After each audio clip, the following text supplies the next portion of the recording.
Hello students, welcome to the second lecture of this chapter electrochemistry. And yes, here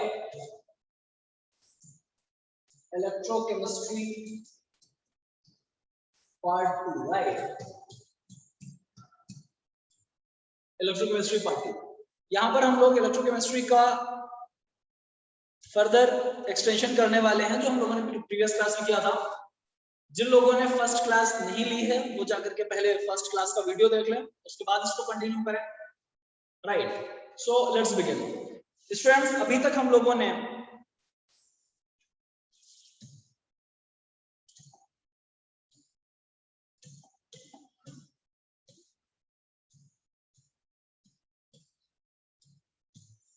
the meaning of the name electrochemistry,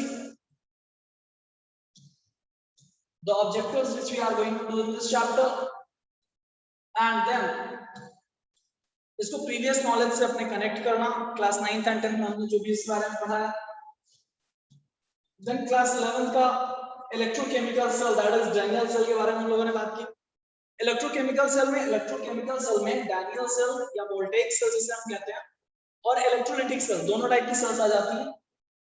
alright, इनका discussion हम लोगों ने किया था। हमने देखा था कि किस तरह से जिंक और कॉपर के रिडक्शन हाफ शेल्स या रिडॉक्स कपल लेने पर 1.1 वोल्ट का पोटेंशियल डिफरेंस जनरेट हो रहा था, जिससे ज्यादा का अगर पोटेंशियल डिफरेंस हम एक्सटर्नल दे रहे थे तो ये रिएक्शन रिवर्स हो जा रही थी। ओके, सो आज हम लोगों को यहां से अपना डिस्कशन स्टार्ट करना है। इसके पहले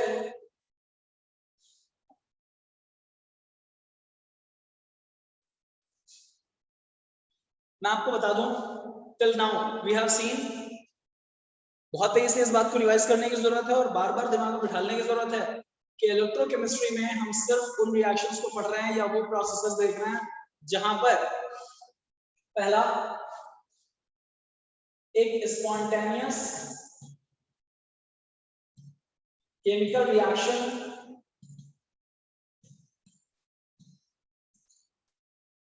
की हेल्प से इलेक्ट्रिकल एनर्जी प्रोड्यूस कर रहे हैं।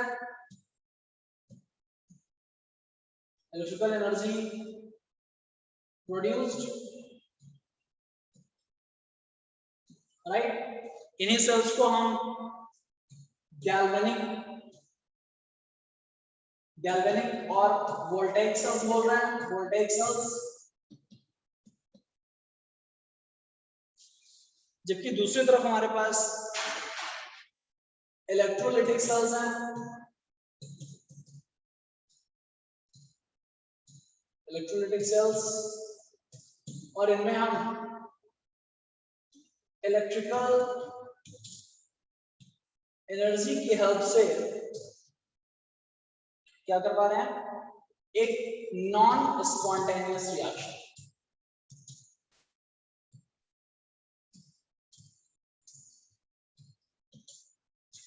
अच्छा स्टूडेंट्स, आप समझिए, जैसे एक बहुत आम फिजिकल प्रोसेस में आपको समझाने की कोशिश करता हूँ। फॉर एग्जांपल, हम इस मार्कर को जमीन से ऊपर उठाते हैं और फिर छोड़ देते हैं, तो क्या होगा? जब मैं इसको ऊपर उठा रहा हूँ तो I am doing some work, क्योंकि इसका ऊपर जाना अपने आप में स्पॉन्टेनियस प्रोसेस नहीं है। ओके, किसी भी प्रोसेस में जिसमें हमें एक्सटर्नल एनर्जी लगानी पड़ रही है, नॉन स्पॉन्टेनियस प्रोसेस को कराने के लिए हमें बाहर से एनर्जी देनी पड़ेगी और वो एनर्जी इसमें पोटेंशियल एनर्जी के फॉर्म में स्टोर हो रही है। जब मैं इसको फ्री छोड़ दूंगा तो ये उसी पोटेंशियल एनर्जी को यूज करके अपनी काइनेटिक एनर्जी प्रोड्यूस कर रहा है और वापस से अपनी पोजीशन पे आ रहा है, राइट? तो ऐसा ही कुछ हो रहा है यहाँ पर। जब आप इलेक्ट्रिकल एनर्जी का यूज करके एक नॉन स्पॉन्टेनियस प्रोसेस करा रहे हैं, okay, then what is happening, what is actually happening? तो यहाँ पर यस, एनर्जी स्टोर हो रही है। Electrical energy is getting stored in the form of chemical energy. Okay, और जब इस प्रोसेस में आप आते हैं जिसमें आप एक स्पॉन्टेनियस केमिकल रिएक्शन से इलेक्ट्रिकल एनर्जी प्रोड्यूस कर रहे हैं, तो इट इज नथिंग, यहाँ पर केमिकल एनर्जी कन्वर्ट हो रही है इलेक्ट्रिकल एनर्जी में। And you all know law of conservation of energy, right? खैर, मैं वापस से आगे चलता हूँ। तो यहाँ से आई होप आपको क्लियर हो गया होगा एक बार फिर से कि गैल्वेनिक। हाँ, एक चीज और अब आपको प्रॉब्लम करने वाली है। अभी तक क्लास 10 तक हम लोगों ने सिर्फ इलेक्ट्रोलिटिक शेल्स पढ़ी थी, ओके। तो आप लोग अगर रट भी लेते थे, लर्न कर लेते थे कि कौन सा कैथोड है कौन सा एनोड है, तो आपका काम चल जाता था। एक इलेक्ट्रोलिटिक सेल में आपका जहां पर कैटायंस जा रहे हैं, राइट, कैटायंस जाकर के इलेक्ट्रॉन रिसीव कर रहे हैं, तो ऑब्वियस सी बात है वहां पर रिडक्शन हो रहा है, उसको आप कैथोड बोल देते थे। और एनोड पर ऑक्सीडेशन होता है, राइट। तो अब आपको पॉजिटिव और नेगेटिव के फंडे से कैथोड और एनोड नहीं पहचानने हैं, ओके। अभी आप सिंपल सा फंडा समझ लीजिए कि एनोड वो शेल होगी, वो इलेक्ट्रोड होगी जिसमें ऑक्सीडेशन हो रहा होगा, और कैथोड वो शेल होगी, वो इलेक्ट्रोड होगी जिसमें रिडक्शन हो रहा होगा, ओके। अब इसको चार्ज के चश्मे से देखना बंद कर दीजिए, फाइन। आगे आपको समझ आएगा जब इनको आप डिटेल में देखोगे, fine. So let me start with the NCERT text. As I have already promised you that हम लोग एनसीईआरटी टेक्स्ट को कवर करने की कोशिश करेंगे, डिकोड करेंगे word by word. Yes,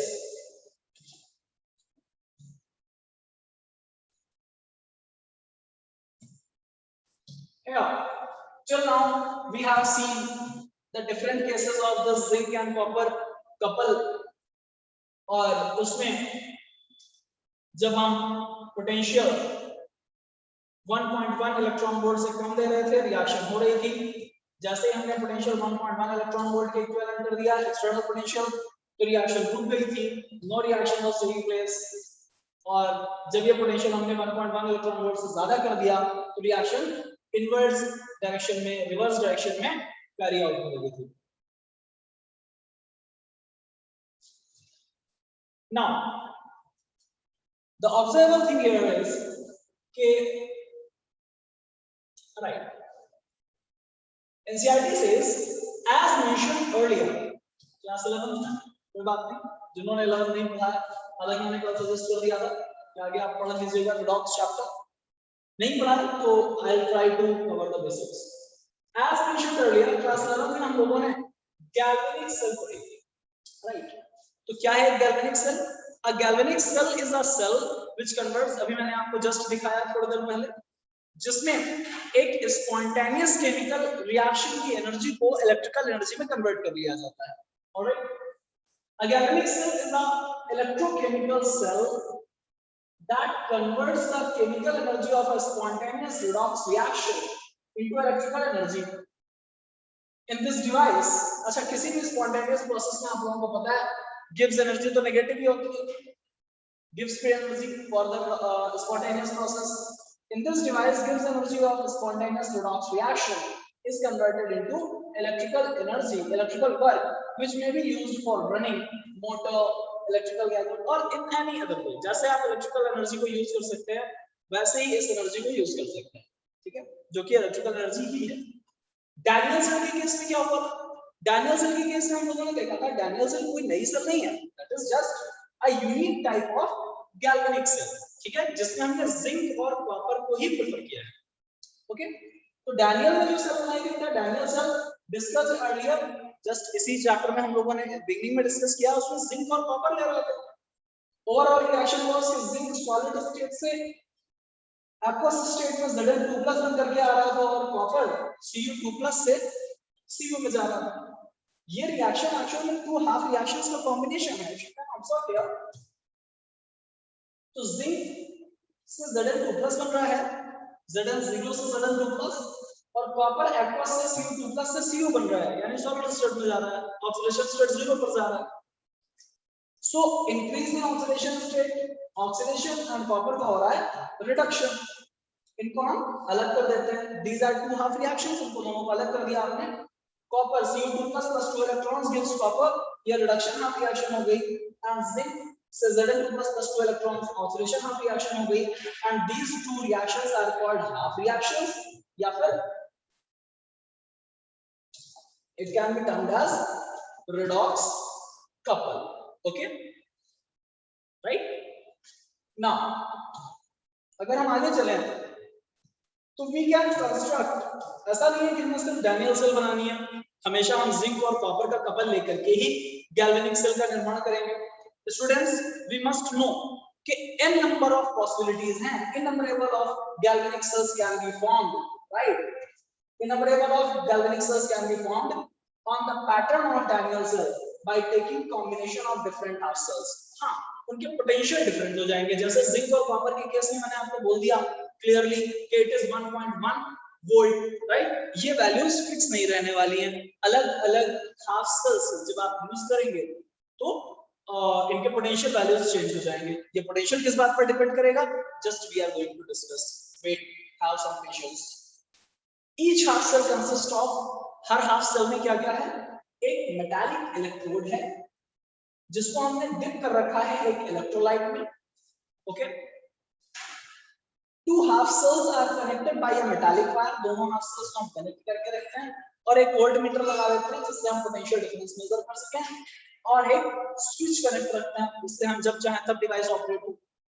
The electrolytes of the two half cells are connected internally through a salt bridge. Salt bridge की importance मैं आपको पीछे दिखा चुका हूं कि वो सर्किट कंप्लीट करके और आयनिक बैलेंस मेंटेन करने में हेल्प करती है सॉल्यूशंस में, as shown in figure 3.1 already seen. Sometimes, हाँ, कई बार ऐसा होता है कि हमने दो अलग-अलग इलेक्ट्रोलाइट्स नहीं लिए, हालांकि not it, this is just exceptional case, okay. कुछ यूनिक केसेस में आप देखेंगे कि दोनों इलेक्ट्रोड्स एक ही सॉल्यूशन में डिप्ड हैं और उस कंडीशन में सॉल्ट ब्रिज की कोई आवश्यकता नहीं होती है। Salt bridge is not required अगर दोनों ही सॉल्यूशंस, दोनों ही इलेक्ट्रोड सेम इलेक्ट्रोलाइट में यानी सेम सॉल्यूशन में डिप्ड है। Electrolyte is a more preferred and more correct word here, okay. Now let me move on.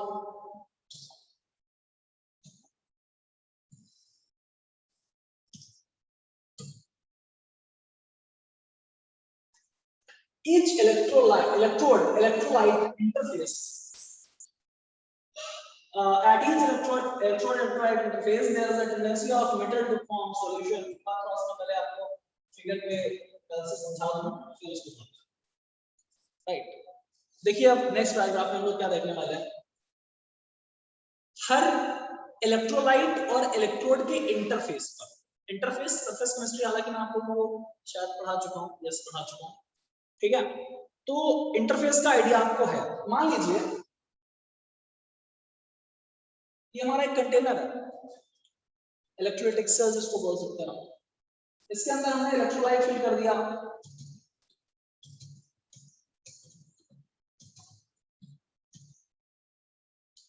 से इट इज चलिए जिंक सल्फेट है मेरे पास, ओके।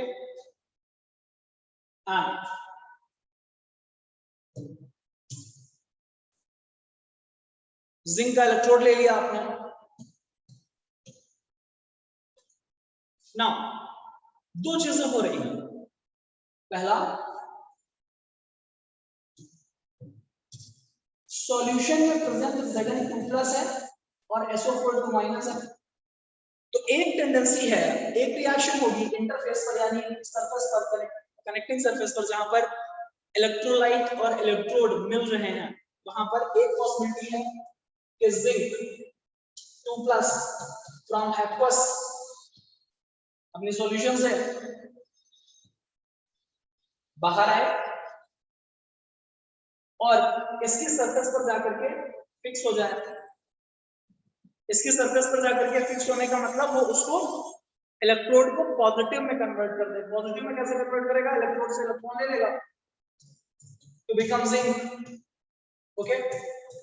और अगर ऐसा कर रहा है तो इलेक्ट्रोड से इलेक्ट्रॉन रिसीव हो रहा है, यानी कि इस इलेक्ट्रोड के ऊपर पॉजिटिव चार्ज डेवलप कराएगी ये वाली रिएक्शन।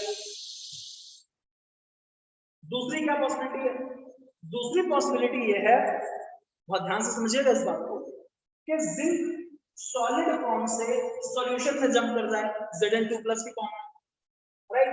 और अगर ऐसा हो रहा है तो zinc solid from the electrode jumping into the solution, और वो जो जंप करेगा तो Zn2+ बनकर तो सॉल्यूशन में आएगा,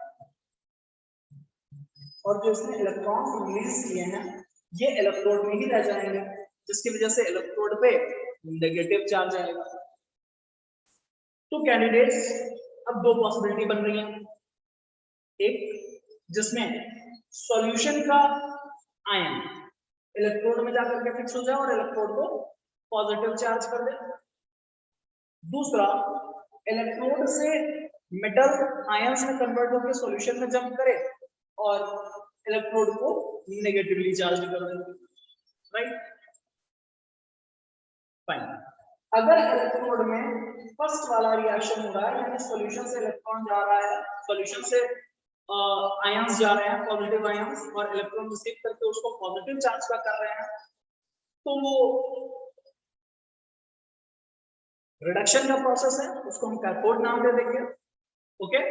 और अगर सॉलिड यानी एक तरीके से डिसोल्यूशन ऑफ इलेक्ट्रोड हो रहा है, इलेक्ट्रोड से मेटल आयन सॉल्यूशन में जंप कर रहे हैं, तो इलेक्ट्रोड के ऊपर नेट नेगेटिव चार्ज आएगा और इस तरह हम इसको नेम एनोड दे देंगे, right.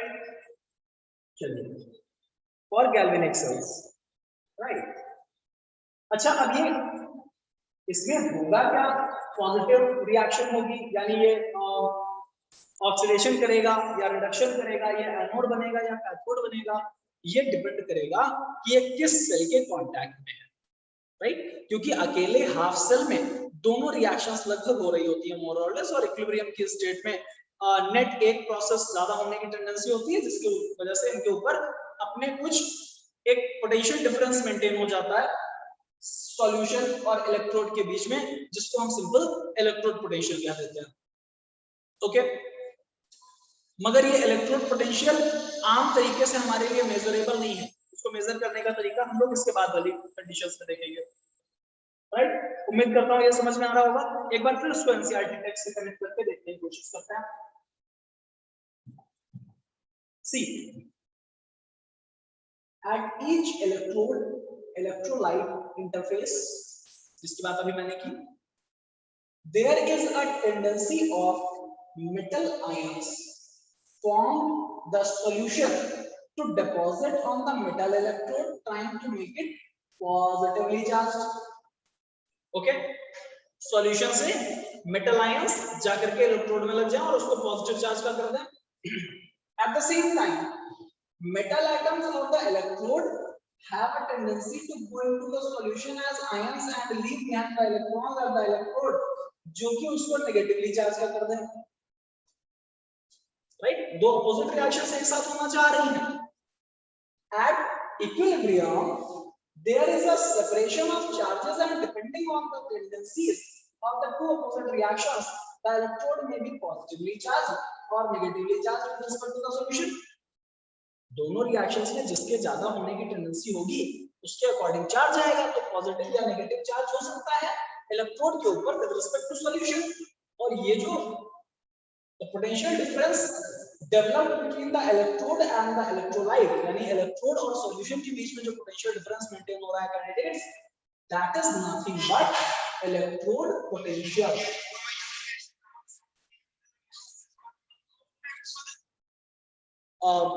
Yes, this is electrode potential। I want you all to please underline this, और अगर आप नोट्स बना रहे हैं तो please note down, okay. Well, अभी देखिए ये तो इलेक्ट्रोड पोटेंशियल हो गया। जब हम इलेक्ट्रोड व्हेन द कंसंट्रेशन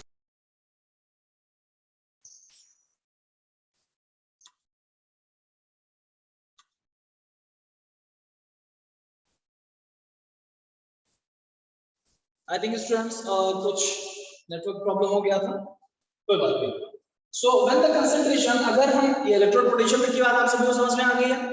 इसके बाद अगर concentrations of all the species involved in a half cell are unity, अगर आप सारे concentrations जो भी involved हैं एक हाफ सेल में उनको यूनिटी मान लें, राइट, या यूनिटी कर दें। फाइन, यूनिटी कैसे कर दें?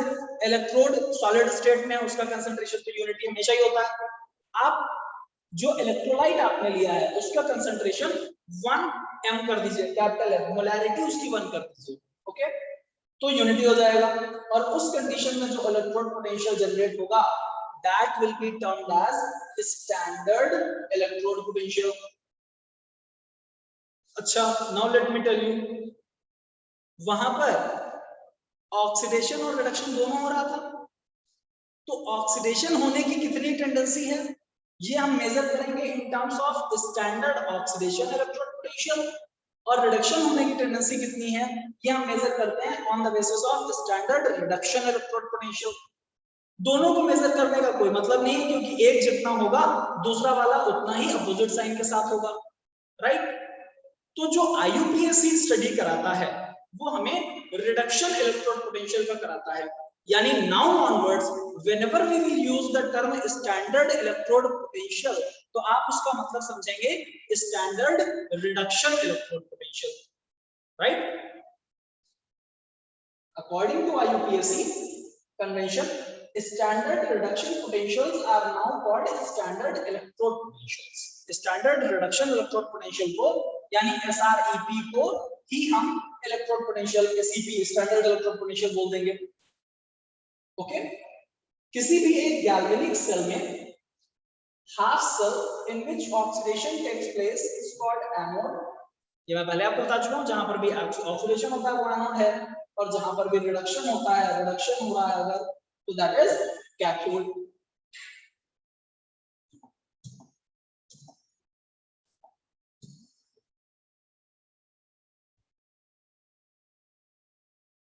एनोड के ऊपर नेगेटिव चार्ज होगा और कैथोड के ऊपर पॉजिटिव चार्ज होगा।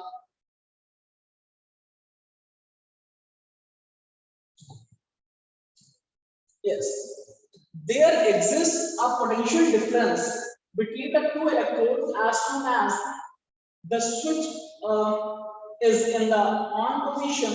The electrons flow from negative potential to the negative electrode to the positive electrode, और इसकी वजह से ओवरऑल एक करंट का फ्लो हो जाता है फ्रॉम पॉजिटिव टू नेगेटिव, यानी इलेक्ट्रॉन के ऑपोजिट, एंड कॉन्सिक्वेंटली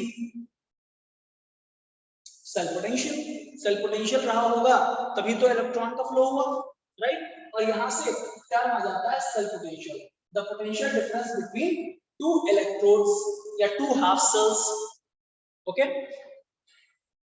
जिसको हम वोल्ट में मेजर करते हैं, SI unit of potential difference. The cell potential is the difference between electrode potentials, that is the reduction potential of the cathode and anode. Reduction potential मतलब standard electrode reduction, standard reduction electrode potentials, जो कि हम IUPAC convention से use कर रहे हैं। This is called, उसको हम cell potential भी बोल सकते हैं या फिर cell electromotive force, EMF, electromotive force. What is electromotive force? The amount of work done in bringing a unit positive charge from one terminal of the cell to another, right? That is electromotive force, यानी potential, simple. All right. अब कुछ नई चीजें हैं। When no current is drawn through the cell, हाँ, electromotive force का term मतलब volt की जगह पर, potential difference की जगह पर हम EMF वर्ड तब यूज करते हैं, electromotive force टर्म तब यूज करते हैं जब ये बात कंफर्म हो जाए कि कोई भी चार्ज, कोई भी करंट सेल से ड्रॉ नहीं किया जा रहा है, राइट। अदरवाइज पोटेंशियल डिफरेंस का टर्म यूज कर लीजिए, both are denoting the same thing. It is now an adopted convention that we keep an anode on the left. Please pay very much attention here once again. ये बात adopt की गई है, accept कर ली गई है और अब यूनिवर्सली एक्सेप्टेड है। जब कोई बात सभी मान ले तो हमें मान लेने में कोई बुराई वाली बात नहीं है, मान लेना चाहिए, ठीक है। बाय कन्वेंशन जो एनोड वाली रिएक्शन होगी, जो एनोड हाफ शेल होगी, उसको हम रखने लगे हैं anode on the left, anode half को लेफ्ट साइड में रखने लगे हैं, राइट, यानी ऑक्सीडेशन हाफ को लेफ्ट साइड में रखने लगे हैं, एंड कैथोड यानी रिडक्शन हाफ को राइट साइड में रखने लगे हैं जब हम एक गैल्वेनिक सेल को रिप्रेजेंट करते हैं। फाइन। कॉन्सिक्वेंटली आगे हम जब लेफ्ट राइट की बात करेंगे तो आपको समझ आ जाना चाहिए, अगर मैं लेफ्ट साइड की बात कर रहा हूँ यानी मैं एनोड की बात कर रहा हूँ, और अगर मैं राइट साइड की बात कर रहा हूँ, right half of the cell की बात कर रहा हूँ, तो मैं कैथोड की बात कर रहा हूँ। ये लेफ्ट और राइट में कंफ्यूज होने को अवॉइड करने के लिए यहाँ पर आप क्रोमियम याद रख सकते हैं, क्रोमियम हमारा प्यारा एक्सेप्शनल वाला element, right. Cr, C for cathode, R for right. Cathode हमेशा राइट की तरफ होगा, ओके। एनोड के लिए याद करने की जरूरत नहीं, अपने आप लेफ्ट हो गया, फाइन। ये अपना एक याद करने का तरीका है, बाकी आपको जैसे याद हो जाए। Understood. Chromium Cr, that is cathode on the right side and anode on the left side, ठीक है। ये कन्वेंशन है और एक्सेप्टेड है। A galvanic cell is an electrolyte solution and is generally represented by putting a vertical line। आगे हम दिखाएंगे आपको एक वर्टिकल लाइन की हेल्प से किस तरीके से हम गैल्वेनिक सेल्स को डिनोट करेंगे, राइट। तो इलेक्ट्रोलाइट और सॉल्यूशन इलेक्ट्रोड के बीच में एक सिंगल लाइन, सॉल्ट ब्रिज को डबल लाइन से डिनोट कर देते हैं और इस तरीके से हमारी सेल कंप्लीट हो जाती है। Now let me show you the example. लो, जैसे कि मैंने आपको बताया सेल पोटेंशियल आपको निकालना है, तो दो इलेक्ट्रोड्स के बीच का जो पोटेंशियल डिफरेंस होगा उसी को तो आप सेल पोटेंशियल कहेंगे। How is it calculated? उसके लिए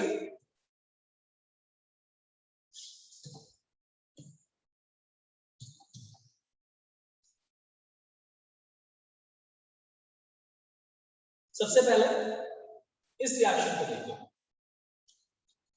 एक सेल रिएक्शन है, Cu from solid state aqueous में जा रहा है और silver from aqueous state solid में जा रहा है। यानी एक सेल रिएक्शन है जिसमें कॉपर और सिल्वर के बीच की, ओके। कैथोड में क्या हो रहा है? कॉपर से Cu2+ बनने का प्रोसेस क्या है? इट इज ऑक्सीडेशन, यानी ये एनोड पर होगा। सिल्वर से सिल्वर सॉलिड बनने का, सिल्वर आयन से सिल्वर सॉलिड बनने का प्रोसेस रिडक्शन है, क्योंकि चार्ज डिक्रीज कर रहा है और रिडक्शन हमेशा कैथोड पर होगा। So now let's see cathode पर यानी reduction half of the cell क्या है? Ag2+, 2 इलेक्ट्रॉन स्लिप करके Ag बना रहा है। एनोड यानी ऑक्सीडेशन हाफ पर क्या है? Cu2+ में कन्वर्ट होकर के 2 इलेक्ट्रॉन रिलीज कर रहा है। अगर हम दोनों रिएक्शन से सम कर दें तो हमें सेल रिएक्शन मिल जाएगी, ऑलराइट, ओके।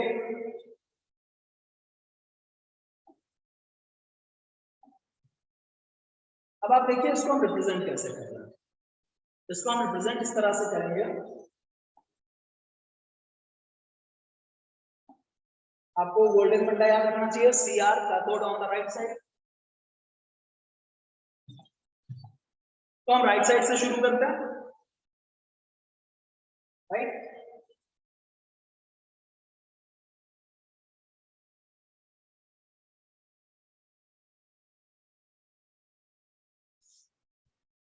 पहले Cu सॉलिड फॉर्म में, फिर Cu2+ यानी कॉपर सॉलिड से एक्वस में कन्वर्ट हो रहा है। तो कॉपर का क्या हो रहा है? Oxidation, right. इसको लेफ्ट साइड में लिख लिया गया, ऑक्सीडेशन हाफ, और रिडक्शन हाफ को हमें राइट साइड में करना है।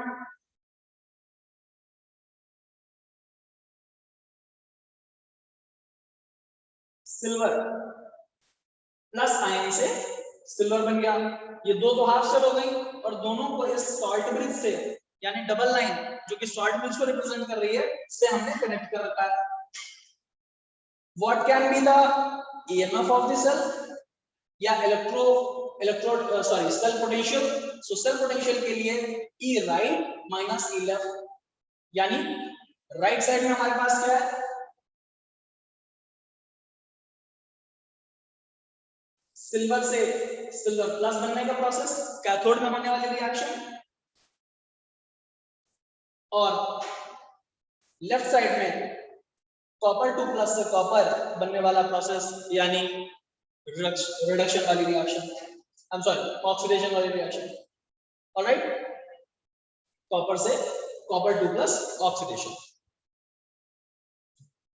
इस तरह से ER यानी electrode potential on the right half minus electrode potential on the left half gives you the cell potential. इस फॉर्मूले को बिल्कुल ध्यान रखिएगा और राइट और लेफ्ट के कन्वेंशन लर्न कर लीजिए।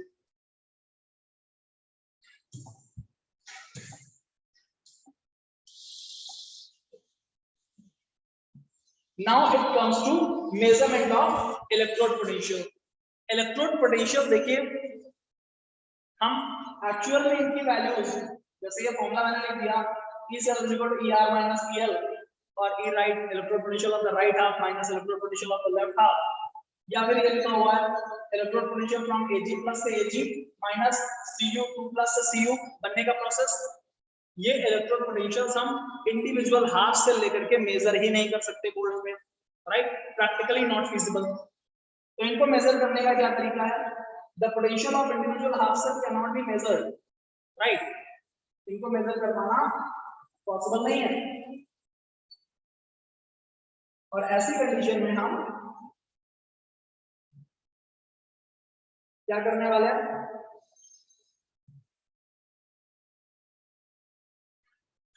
जब पोटेंशियल डिफरेंस किसी एक पर्टिकुलर हाफ सेल का मेजरेबल नहीं है हमारे लिए, तो स्टूडेंट्स हम लोग मेजर करेंगे इनको एक स्टैंडर्ड शेल की हेल्प से, स्टैंडर्ड हाफ शेल की हेल्प से, right.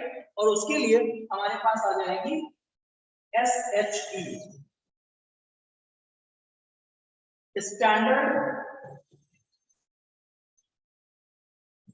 Hydrogen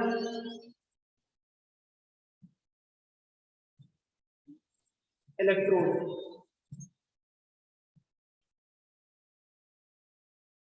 In the next lecture, I will show you the construction of standard hydrogen electrode। मगर अभी आप समझिए, इसको मैं शॉर्ट में थोड़ा सा समझा दूं, इसका यूज हम कैसे करने वाले हैं, एप्लीकेशन इसका कैसे लेने वाले हैं। तो कैंडिडेट्स, आप हाफ सेल लेकर के आओगे, SHE को 0 पोटेंशियल असाइन किया गया है, 0, राइट। एक मजे की बात बता दूं आपको, आजकल आप लोग देखते होंगे फेमिनिज्म बड़ा गलत डायरेक्शन ले रहा है कुछ केसेस में। तो एक गलत डायरेक्शन से फेमिनिज्म से मोटिवेटेड गर्ल थी, उसने देखा she is assigned 0 potential in chemistry, okay, तो उसने इसको नेगेटिव तरीके से देखा। हालांकि ऐसा कुछ देखने की बात नहीं है। पहली बात तो ये स्टैंडर्ड हाइड्रोजन इलेक्ट्रोड है, और अगर आप उसको शी से यानी किसी एक जेंडर विशेष से कन्वर्ट कर मींस कंपेयर कर ही रहे हैं, उस नजर से देख ही रहे हैं, तो आप मान लीजिए yes, she means female is having 0 potential. 0 potential का मतलब आप 0 के दर्शन में जाइए ना, 0 is the beginning of all the things. और फीमेल्स को तो हमारे धर्मों में, प्रकृति में सृजनकर्ता माना गया है, राइट। तो सिंपल सी मानसिकता की बात है कि आप आधा ग्लास भरा देखते हैं, आधा ग्लास खाली देखते हैं। डोंट वरी, पूरा भरा देखिए।